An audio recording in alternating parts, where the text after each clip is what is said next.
श्री गणेशाय नमः। गणपति बापा मोरिया। प्यारे भक्तों, आज बुधवार के दिन विघ्नहर्ता मंगलकर्ता भगवान गणेश जी की पूजा अर्चना की जाती है। आज के दिन प्रथम पूजनीय भगवान गणेश जी के मंत्रों का जाप या श्रवण करना बहुत ही फलदायी होता है। प्रिय भक्तजनों, विघ्नहर्ता मंगलकर्ता भगवान गणेश जी जिस व्यक्ति पर अपनी कृपा दृष्टि रखते हैं, उस व्यक्ति का कोई भी बाल भी बांका नहीं कर सकता। प्यारे भक्तजनों, गणेश भगवान ही एक ऐसे देवता हैं जो हमेशा सबसे पहले पूजे जाते हैं। चाहे आप कोई भी कार्य करें, उनके बिना किसी भी कार्य की शुरुआत नहीं हो सकती है। और गजानन महाराज को सबसे अधिक प्रिय है उनके मंत्र। जो व्यक्ति गणेश भगवान के मंत्रों का जाप करता है, वो अपने जीवन में सदा ही खुश रहता है। प्यारे भक्तों, आज हम आपको गणेश भगवान का एक छोटा सा मंत्र सुनाने वाले हैं। इस मंत्र का केवल आपको 108 बार के लिए ही जाप करना है। और यदि आप इस मंत्र का जाप 108 बार के लिए नहीं कर सकते हैं, तो प्रिय भक्तों, इस मंत्र का जाप आप केवल 21 बार करें तो भी आपको इसका पूर्ण फल प्राप्त होगा। यदि आप किसी कारण से इस मंत्र को जाप नहीं कर सकते हैं, तो आप इसे अपने मोबाइल पर भी सुन सकते हैं।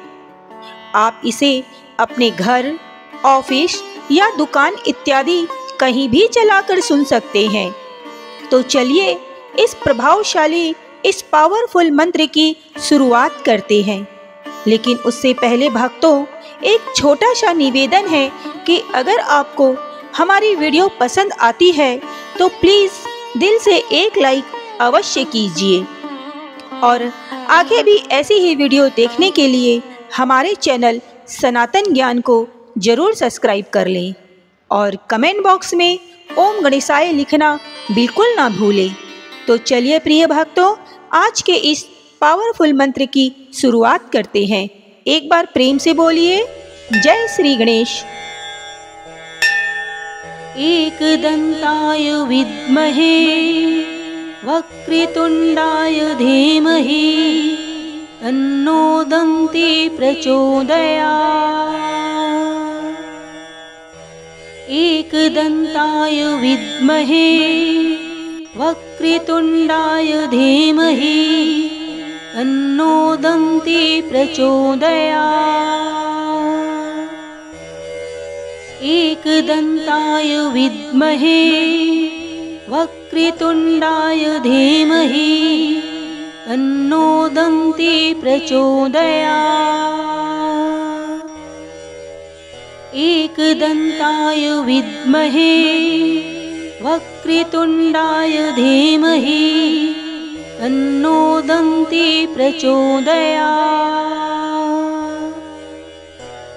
एकदंताय विद्महे वक्रतुंडाय धीमहि तन्नो दन्ती प्रचोदयात्।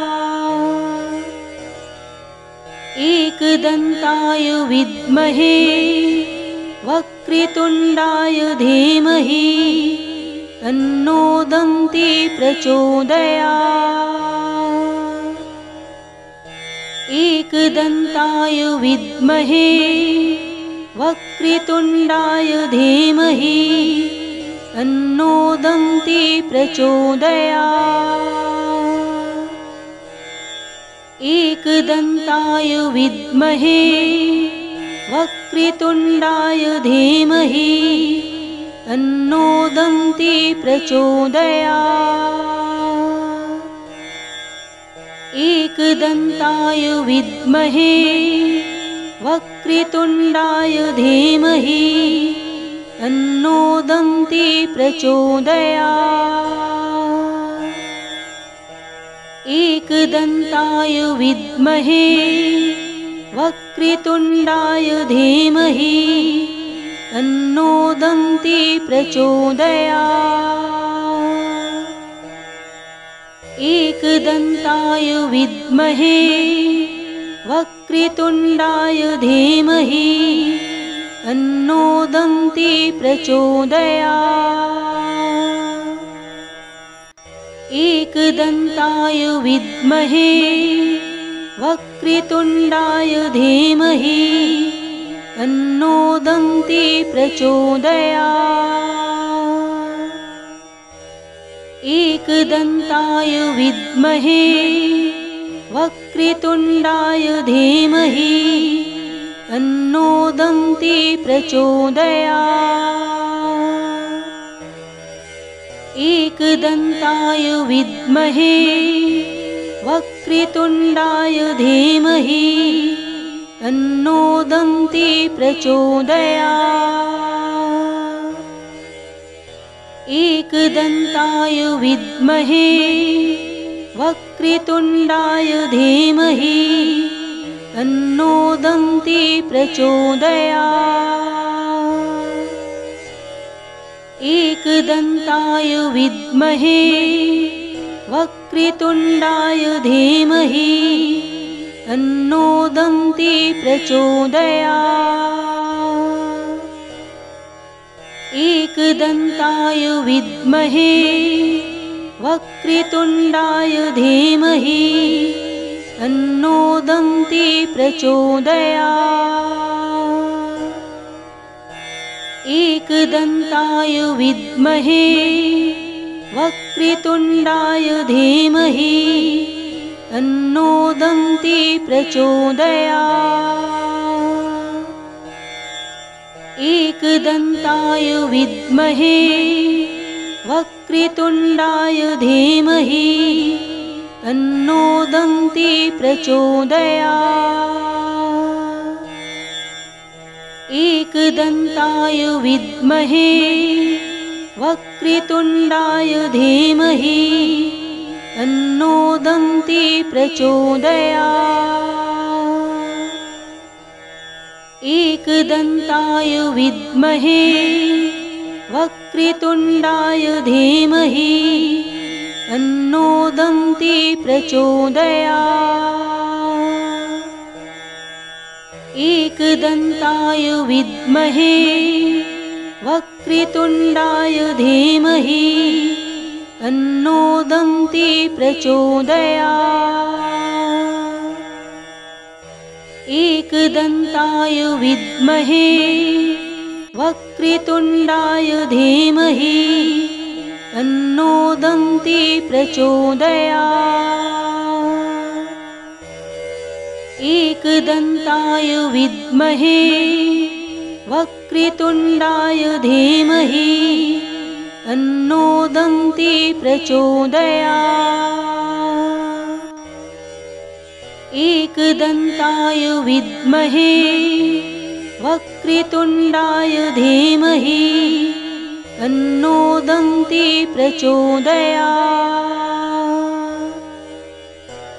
एकदन्ताय विद्महे वक्रतुण्डाय धीमहि तन्नो दन्ती प्रचोदयात्। एकदन्ताय विद्महे वक्रतुण्डाय धीमहि तन्नो दन्ती प्रचोदयात्। एकदन्ताय विद्महे वक्रतुण्डाय धीमहि तन्नो दन्ती प्रचोदयात्। एकदन्ताय विद्महे वक्रतुण्डाय धीमहि तन्नो दन्ती प्रचोदयात्। एकदन्ताय विद्महे वक्रतुण्डाय धीमहि तन्नो दन्ती प्रचोदयात्। एकदन्ताय विद्महे वक्रतुण्डाय धीमहि तन्नो दन्ती प्रचोदयात्। एकदन्ताय विद्महे वक्रतुण्डाय धीमहि तन्नो दन्ती प्रचोदयात्। एकदन्ताय विद्महे वक्रतुण्डाय धीमहि तन्नो दन्ती प्रचोदयात्। एकदन्ताय विद्महे वक्रतुण्डाय धीमहि तन्नो दन्ती प्रचोदयात्। एकदन्ताय विद्महे वक्रतुण्डाय धीमहि तन्नो दन्ती प्रचोदयात्। एकदन्ताय विद्महे वक्रतुण्डाय धीमहि तन्नो दन्ती प्रचोदयात्। एकदन्ताय विद्महे वक्रतुण्डाय धीमहि तन्नो दन्ती प्रचोदयात्।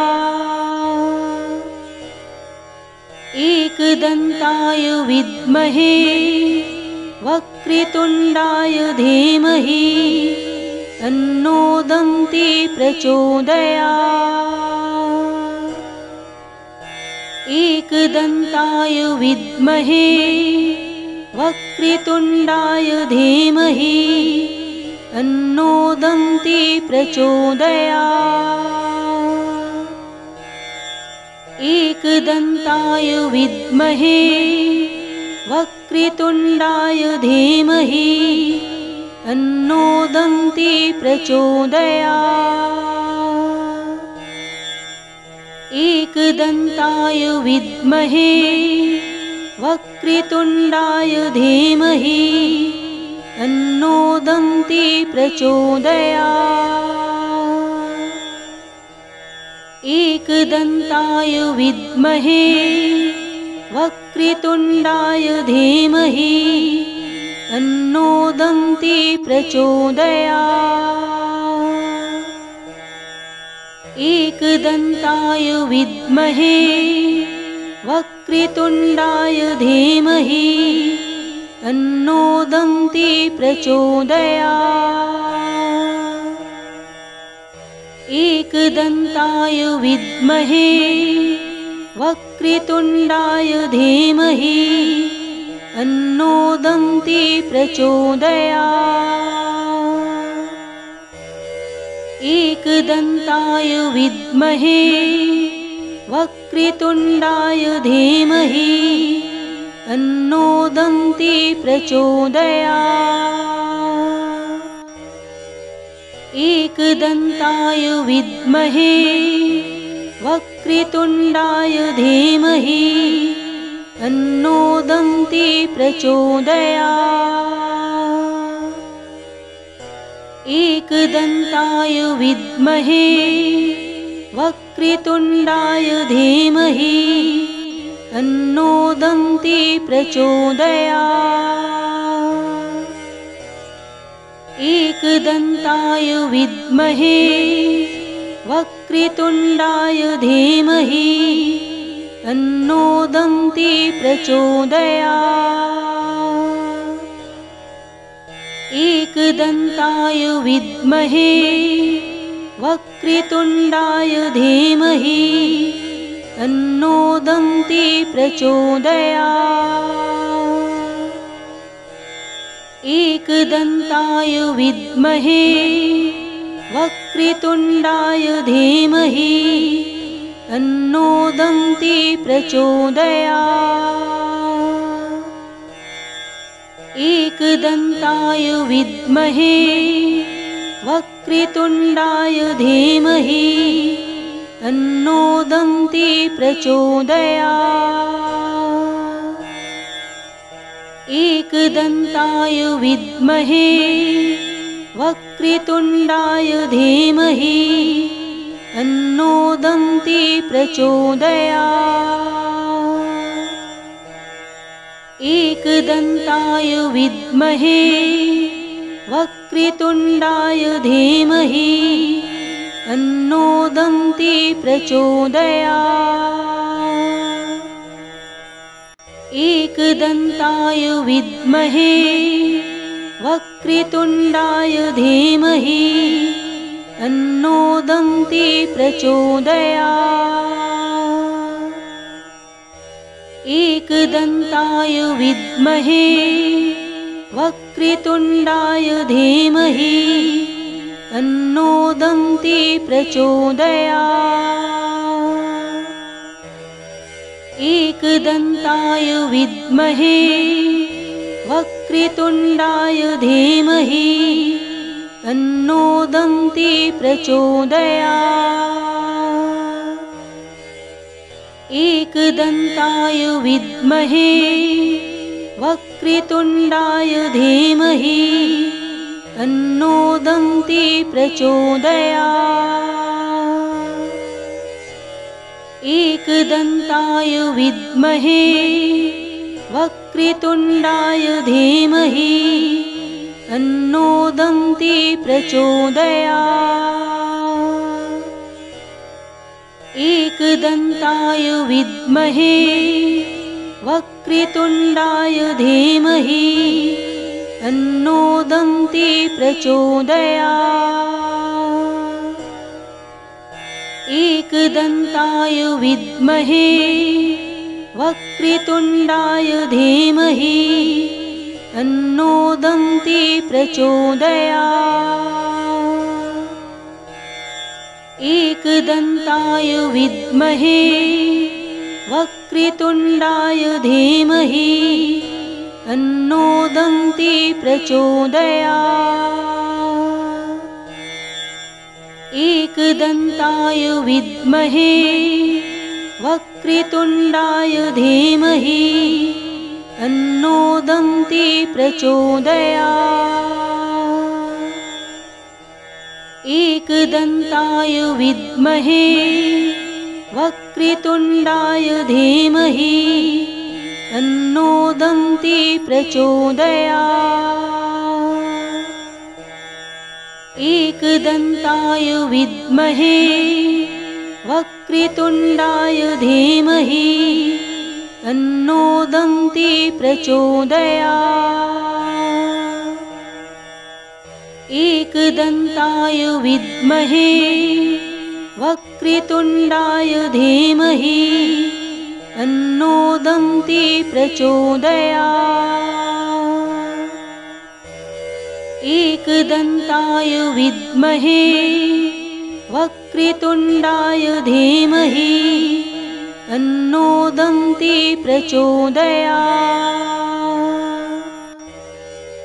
एकदन्ताय विद्महे वक्रतुण्डाय धीमहि तन्नो दन्ती प्रचोदयात्। एकदन्ताय विद्महे वक्रतुण्डाय धीमहि तन्नो दन्ती प्रचोदयात्। एकदन्ताय विद्महे वक्रतुण्डाय धीमहि तन्नो दन्ती प्रचोदयात्। एकदन्ताय विद्महे वक्रतुण्डाय धीमहि तन्नो दन्ती प्रचोदयात्। एकदन्ताय विद्महे वक्रतुण्डाय धीमहि तन्नो दन्ती प्रचोदयात्। एकदन्ताय विद्महे वक्रतुण्डाय धीमहि तन्नो दन्ती प्रचोदयात्। एकदन्ताय विद्महे वक्रतुण्डाय धीमहि तन्नो दन्ती प्रचोदयात्। एकदन्ताय विद्महे वक्रतुण्डाय धीमहि तन्नो दन्ती प्रचोदयात्। एकदन्ताय विद्महे वक्रतुण्डाय धीमहि तन्नो दन्ती प्रचोदयात्। एकदन्ताय विद्महे वक्रतुण्डाय धीमहि तन्नो दन्ती प्रचोदयात्। एकदन्ताय विद्महे वक्रतुण्डाय धीमहि तन्नो दन्ती प्रचोदयात्। एकदन्ताय विद्महे वक्रतुण्डाय धीमहि तन्नो दन्ती प्रचोदयात्। एकदन्ताय विद्महे वक्रतुण्डाय धीमहि तन्नो दन्ती प्रचोदयात्। एकदन्ताय विद्महे वक्रतुण्डाय धीमहि तन्नो दन्ती प्रचोदयात्।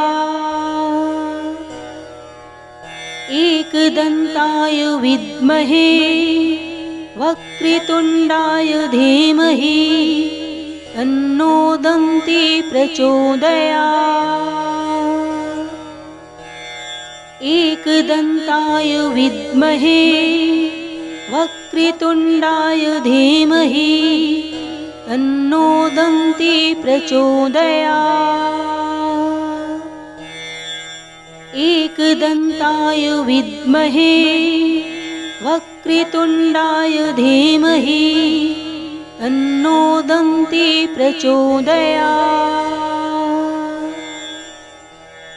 एकदन्ताय विद्महे वक्रतुण्डाय धीमहि तन्नो दन्ती प्रचोदयात्। एकदन्ताय विद्महे वक्रतुण्डाय धीमहि तन्नो दन्ती प्रचोदयात्। एकदन्ताय विद्महे वक्रतुण्डाय धीमहि तन्नो दन्ती प्रचोदयात्। एकदन्ताय विद्महे वक्रतुण्डाय धीमहि तन्नो दन्ती प्रचोदयात्। एकदन्ताय विद्महे वक्रतुण्डाय धीमहि तन्नो दन्ती प्रचोदयात्। एकदन्ताय विद्महे वक्रतुण्डाय धीमहि तन्नो दन्ती प्रचोदयात्। एकदन्ताय विद्महे वक्रतुण्डाय धीमहि तन्नो दन्ती प्रचोदयात्।